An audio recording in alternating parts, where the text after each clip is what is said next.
प्रधानम सर्वधर्माणां जैनं चेतो शासनम् जैनं चेतो शासनम्। अनंत सिद्ध परमेश्वरी परब्रह्म की श्री एकनाथी वर्तमान देवेंद्र प्रभु भगवान की एकनाथी आदिनाथ शांतिनाथ काशीनाथ भगवान की आचार्य भगवान श्री गौतम कर्तन महामहिलानी की आचार्य भगवान श्री शांति सागर जी महामहिलानी की पूज्य समाज गुरुदेव श्री अभिनंदन सागर जी महामहिलानी की रासा जिनवानी की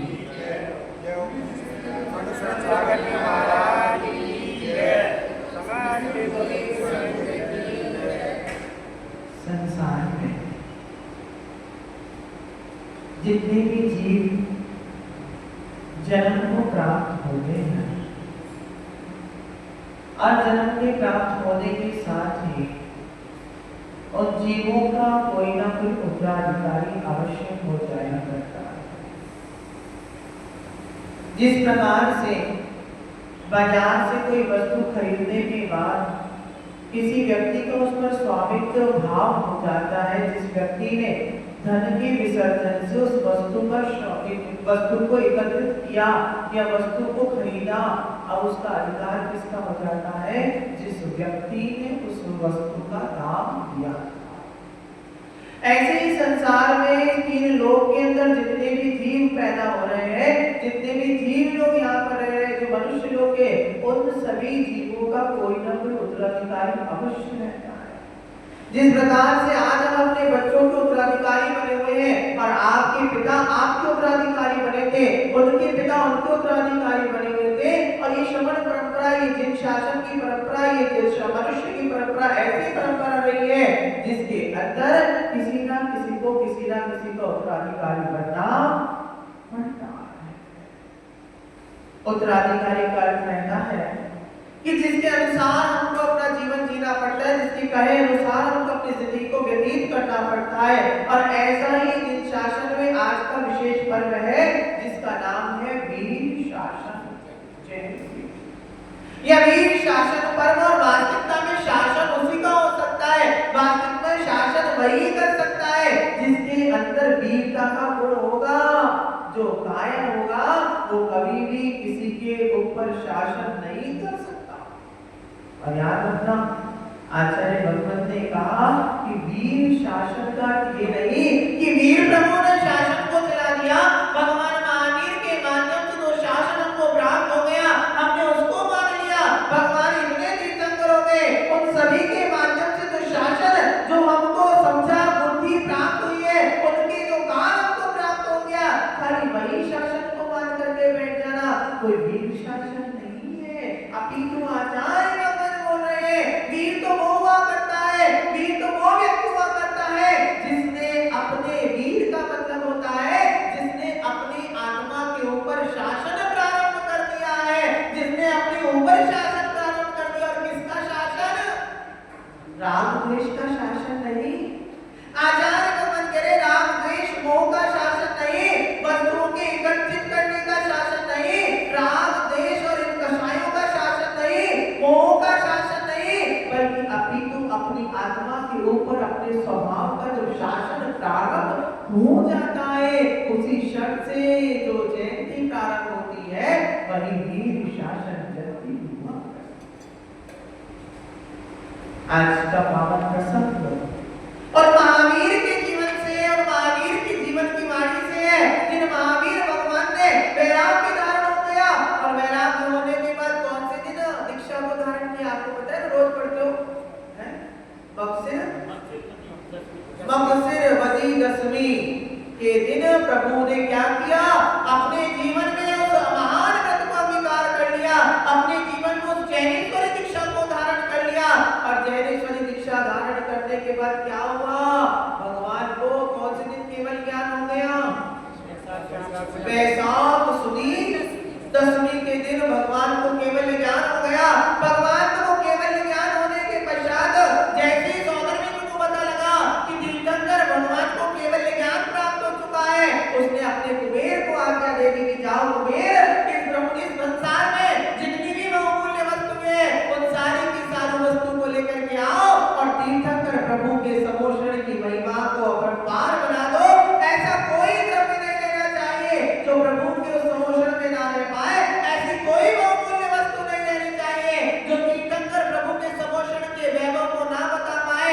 और सौदर इंद्र की आज्ञा से कुबेर ने क्या किया, अपना खजाना खोला और सारा खजाना कहाँ लगा दिया, तीर्थंकर प्रभु के समोषण में लगा दिया।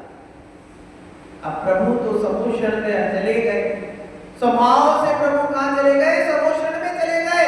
धरती से 500 योजन ऊपर विराजमान हो, 500 योजन ऊपर विराजमान हो गए। और वहां जाने के बाद क्या किया, प्रभु के लिए जो आसन लगाया गया, प्रभु के लिए जो सिंहासन लगाया गया, प्रभु के लिए जो गंधकुटी बनी गई, प्रभु जहां पर विराजे। और जब तीनों सौदर मित्र की आज्ञा से कुबेर ने देखा, इतना कुछ लगा लिया, लेकिन इतना लगाने के बाद भी रत्न जड़ित सिंहासन लग गया, रत्न जड़ित सिंहासन लगा दिया गया। लेकिन प्रभु ने उस पर भी अपने आप को नहीं पकड़ाया, बल्कि क्या किया, उस सिंहासन पर भी 4 उंगल ऊपर अधर में विराजमान हो गए। चलो कोई बात नहीं, हो सकता है कि प्रभु को ये सब कुछ पसंद नहीं आया होगा, कोई बात नहीं थी। अब जैसे ही प्रभु समोषण में विराजमान हुए, अब सभी तरफ डंका बजने लगा कि चलो चलो चलो, प्रभु का समोषण आ गया है, प्रभु का समोषण आ गया है।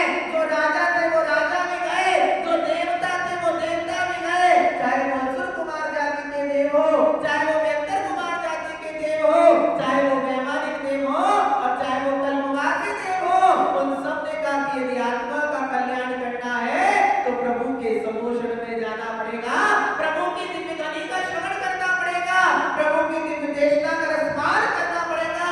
और यहाँ तक तो क्या, राजा महाराजा इतने ही नहीं, कितने कोठे होते हैं, 12 कोठे हुआ करते हैं। 12 कोठे का मतलब 12 कमरे का ऐसा स्थान, बीच में प्रभु विराजमान, और 12 कोठों के अंदर सभी जीव, इतना ही नहीं, देवता ही नहीं, मनुष्य ही नहीं, अपितु त्रियंश लोग भी प्रभु का दर्शन करने के लिए, प्रभु की दिव्य देशना को सुनने के लिए प्रभु के समोषण में चले गए।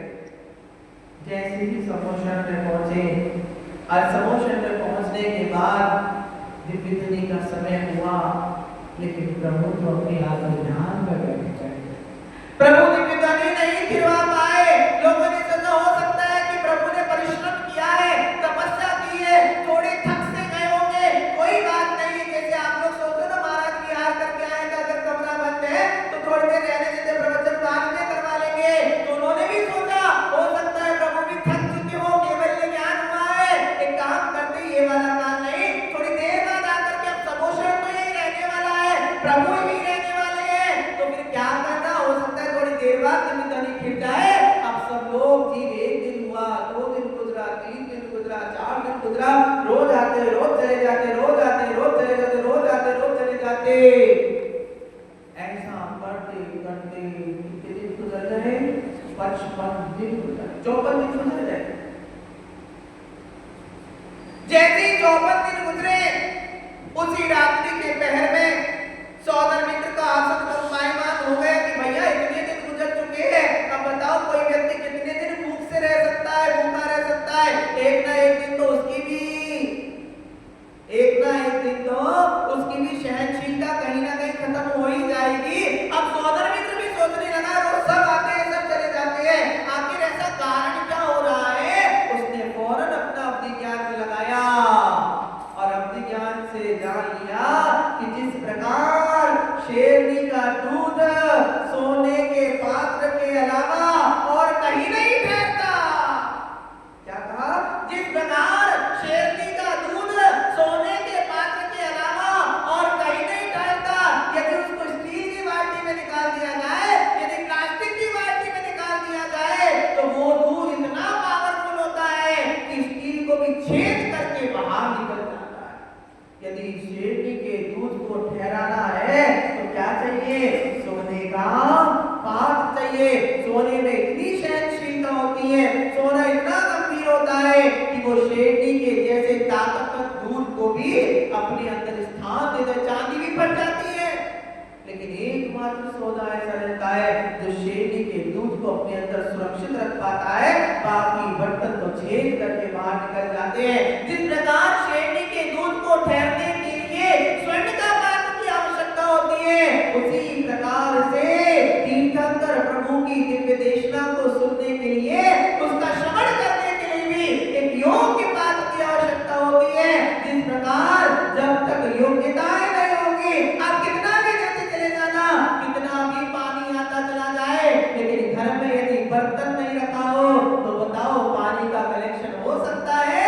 3 काल में नहीं हो सकता। पानी बहता चला जाएगा। यदि पानी को रोकना है तो क्या करना पड़ेगा?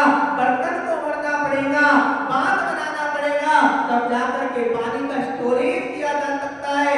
ऐसे ही सौदर मित्र को लगा कि बताओ है कितने दिन हो गए प्रभु की दिव्य देशना केवल इस कारण नहीं खेल पा रहे कि प्रभु की जैसी हाई वोल्टेज को, प्रभु की जैसी दिव्य देशना तो हाई वोल्टेज है, ऐसे हाई वोल्टेज को कौन श्रवण कर पाएगा, कौन अपने अंतरंग में उतार पाएगा? अवधि ज्ञान से जाना कि भैया इस संसार में यदि कोई प्रभु की दिव्य देशना को श्रवण कर सकता है, यदि इतना कोई ज्ञानी व्यक्ति है तो क्या किया? बोले यहाँ से चलो और वहां जाकर के वहां पर 3 भाई हैं, इंद्रमूति और अग्निमूति और वायुमूति। उसमें से इंद्रमूति जो गौतम है वो इनमें सबसे ज्यादा ज्ञानी है, लेकिन सबसे बड़ी कारण कि उनके अंदर उनका ज्ञान जो है वो मिथ्यात्व स्वरूप में परिवर्तित है। मिथ्यात्व का ऐसा उनके ऊपर चादर ओढ़ा पड़ा है कि उनके अंदर समीचीन तत्व का ज्ञान नहीं है। अब बताओ क्या किया जाए? फौरन सौदर मित्र ने क्या किया? अपना आसन, अपना रूप बदला और वही रूपणी विद्या के माध्यम से अपने रूप को क्या बना लिया? एक ब्राह्मण का वेश बना लिया और धीरे धीरे धीरे करके कहां पहुंच गए? जहां इंद्रमूति अपने 500 शिष्यों को पढ़ा रहे थे। और वहां जाकर बोलते हैं, इंद्रमूति मेरे गुरु ने मुझे एक प्रश्न दिया है, मैंने सुना है कि आप इस संसार में सबसे ज्यादा ज्ञानी हैं, आपके समान इस संसार में कोई दूसरा ज्ञानी नहीं है, आपके ही मेरे प्रश्न का उत्तर दे सकते हैं, और यदि मैंने अपने इन प्रश्नों का उत्तर मेरे गुरु को नहीं दिया तो मेरे गुरु मुझे मृत्यु का दंड देंगे। और अच्छा हुआ इस पूरे ब्रह्मांड के अंदर मेरे जैसा कोई तत्व ज्ञानी नहीं है, मेरे जैसा कोई ज्ञानी नहीं है। ज्ञानी कि देखो इतनी दूर से भी लोग मेरे से प्रश्न का उत्तर पूछने आते हैं। जैसे ही ये बात हुआ, विमान आया, जागृत हुआ और उन्होंने कहा, बताओ हे ब्राह्मण तुम्हारा प्रश्न क्या है? क्या पूछा? हे ब्राह्मण तुम्हारा प्रश्न क्या है?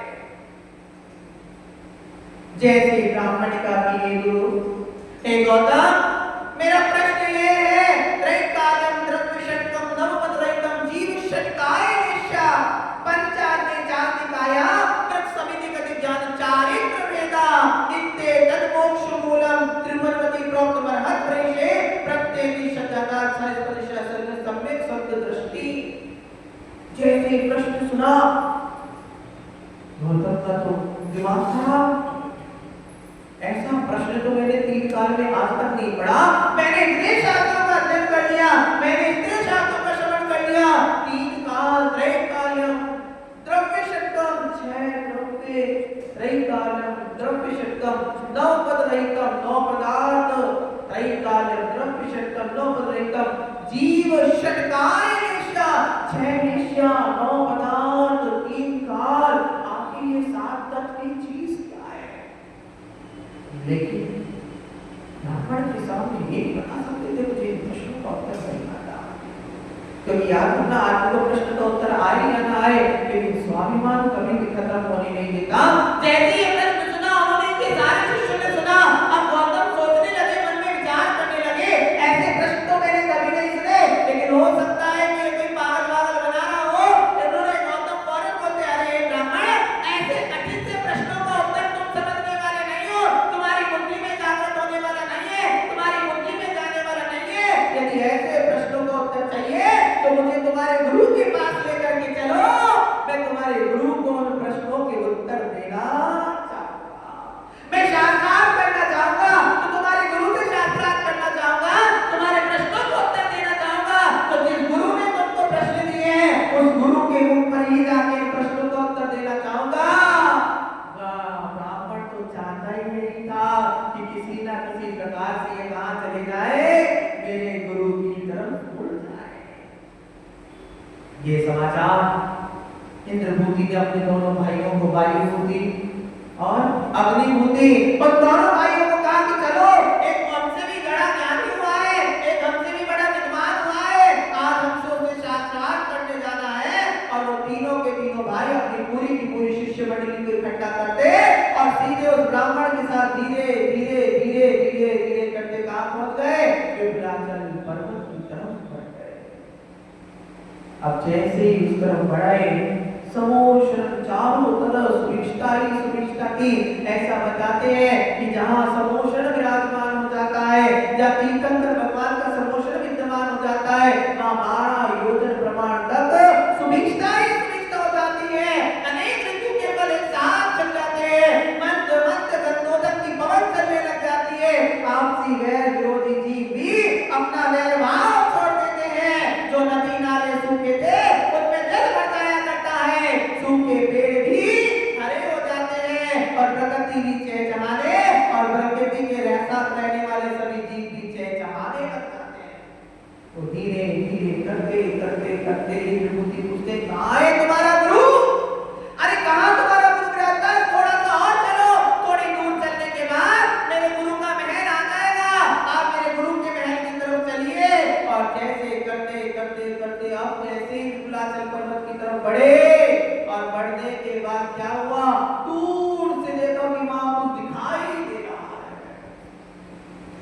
बस ये गौतम, ये इंद्रभूति, बस मेरे गुरु का महल आने ही वाला है, मेरे गुरु बस उसी महल में रुके हैं, मेरे गुरु का महल आने वाला। जैसे करते करते जैसे ही भगवान के समोषण के बाहर दूर से देखा, तो देखा प्रभु तो दिखाई नहीं दे रहे, गुरु तो नहीं दिखाई दे रहे, लेकिन एक लंबा सा डंडा दिखाई दे रहा था, एक लंबा सा स्तंभ दिखाई दे रहा था।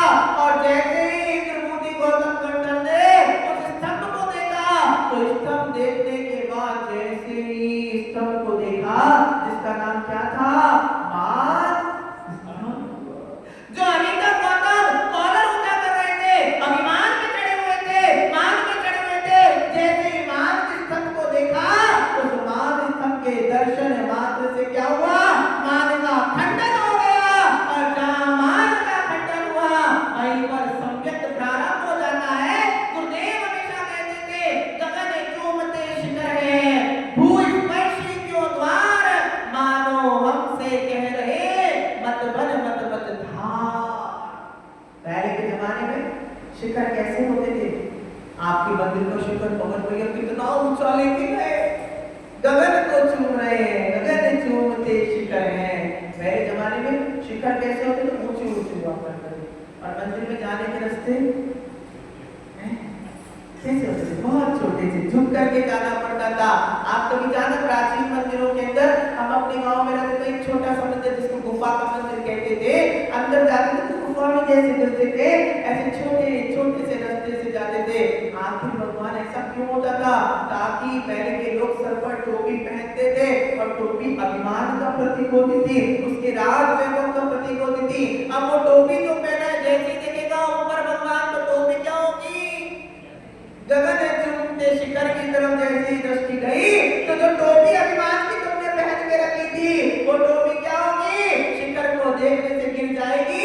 और जब मंदिर में प्रवेश करोगे, तो अभी तो स्वर्ग का था, लेकिन मंदिर में प्रवेश करते समय हृदय भी प्रभु के चरणों में झुक जाएगा। मानो हमसे कह रहे, वो शिखर और मंदिर के द्वार हमसे कह रहे हैं, नंद बन, नंद मस्तक होना सीख, झुकना सीख, मत मत धार, अपने अंदर मान को मत धर, अभी तो क्या झुकना सीख जाएगा तो तेरा कल्याण हो जाएगा। जैसे मान स्तंभ के दर्शन किए, मान स्तंभ के दर्शन करने के बाद जैसे ही मान स्तंभ का दर्शन किया, मान स्तंभ का दर्शन होने के तुरंत पश्चात जो अभी अभिमान में थे, जो ज्ञान तो था, लेकिन वो कैसा ज्ञान था? मिथ्यात्व के रूप में परिवर्तन था। उस मान स्तंभ का दर्शन करने मात्र से क्या हुआ? मान का खंडन हुआ। जो ज्ञान था वो मिथ्यात्व रूप में था, लेकिन प्रभु के समोषण का दर्शन करने से वो क्या हुआ? समीचीन रूप में परिवर्तित हो गया, सम्यक रूप में परिवर्तित हो गया। और प्रभु के समोषण में जाकर के, प्रभु का दर्शन करके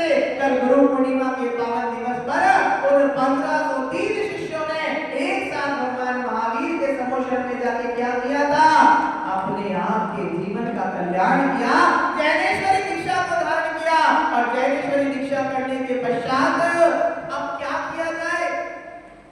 एक बार एक शिष्य ने गुरु से पूछ लिया कि गुरु भगवत महाराज तो बन गया, अब महाराज बनने के बाद काम क्या करना पड़ता है ये तो बताओ। प्रधान जी और महाराज बन जाओ, लेकिन महाराज बनने के बाद क्या करना पड़ता है, खाओ और सो जाओ, नहीं क्या याद रखना। साधु के आचार्य भगवान हमेशा कहते थे खाना कम बोलना ज्यादा, भोजन कम। आपने गाय को देखा, कभी गाय देखी? याद रखना, आप गाय के सामने पूरे दिन पर भोजन रखो। जो गाय 20 किलो दूध देती होगी, पूरा दिन पर भोजन रख देना, वो गाय धीरे धीरे करके 10 किलो दूध कर जाएगी। और जिस गाय को आपने दिन में 2 ही बार भोजन दिया और भोजन 2 बार देने के बाद बाकी समय उसको खाली छोड़ दिया, वो गाय आपके 20 किलो दूध पर बनी रहेगी। उसके पीछे कारण है।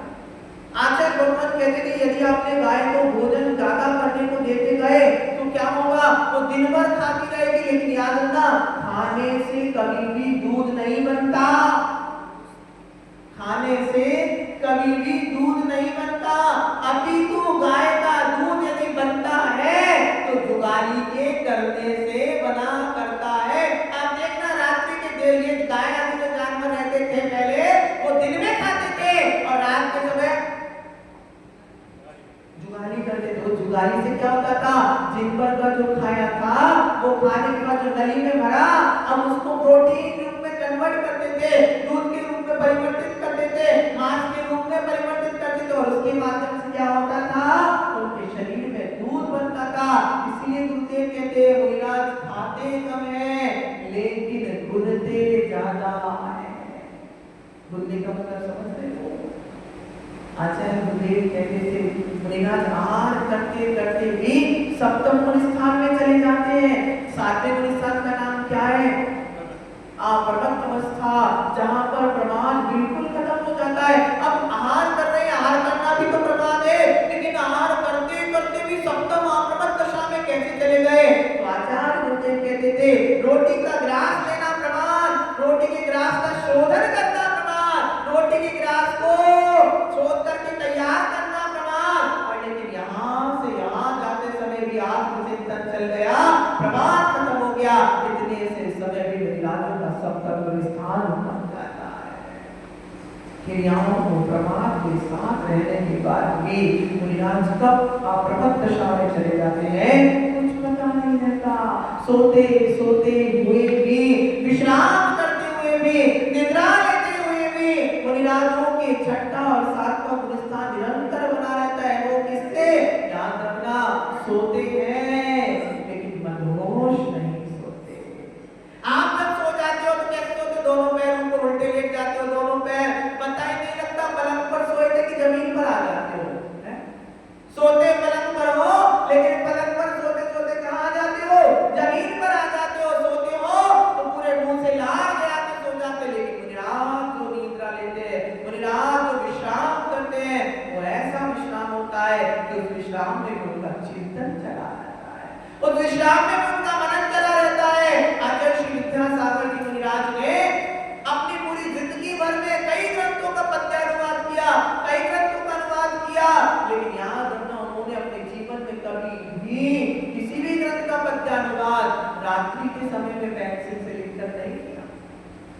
गुरुदेव हमेशा कहा करते थे कि आचार्य श्री ने कोई भी ग्रंथ कभी रात्रि में नहीं लिखा, अभी तो वो रात में क्या करते थे? बोले रात में चिंतन करता था और सुबह उठकर उसको नोट करा करता था।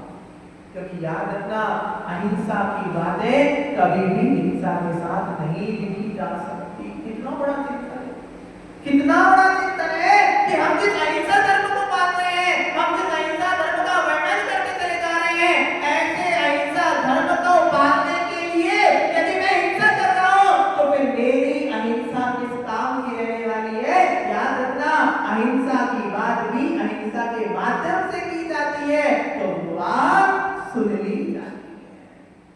जैसे ये बात सुना और सुनने के बाद जैसे ही दर्शन हुआ और दर्शन होने के तुरंत बाद ही प्रभु के सम्मुख में जाकर के उन्होंने दीक्षा को अंगीकार किया और दीक्षा को अंगीकार करने के बाद प्रभु की जब दिव्य दृष्टि करी तो कैसी थी बताया आपको? आप हम जो बोलते हैं ऐसे नहीं कहती है प्रभु की दीक्षा। देखो आचार्य गुरुदेव कहते हैं कि प्रभु जिस समय दीक्षा लेते हैं, दीक्षा लेने के तुरंत बाद प्रभु मौन ले लेते हैं। प्रभु दीक्षा लेने के बाद हमारी आपकी तरह बातें नहीं करते, अपितु मौन ले लेते हैं। वो कभी किसी से बात नहीं करते और केवल ज्ञान होने के बाद उनको बोलने की जरूरत ही नहीं पड़ती है। सोचो कितना बड़ा, कितना विस्तारित शासन था कि दीक्षा लिया और दीक्षा के बाद मौन धारण कर लिया और जैसे ही केवल ज्ञान हुआ पंडित जी, उसके बाद में बोलने की आवश्यकता नहीं है। प्रभु के होठ नहीं हिलते, प्रभु बोलते नहीं है, फिर दिव्य ध्वनि कैसे गिरती है? जब प्रभु बोलते नहीं है, प्रभु के होठ नहीं हिलते, तो फिर दिव्य ध्वनि कैसे गिरती है? तो आचार्य भगवान कहते हैं हमको बोलने की मुख्य आवश्यकता होती है, लेकिन केवल ज्ञानी भगवान मुंह से नहीं बोलते, अभी तो उनका सर्वांग बोलता है। जैसे वो सामने जो लाइट जल रही है, अब बताओ प्रकाश कहाँ से आ रहा है, किस कोने से आ रहा है? आज अपना प्रकाश किसी एक कोने से नहीं आ रहा, अभी तो पूरी की पूरी लाइट से प्रकाश आ रहा है।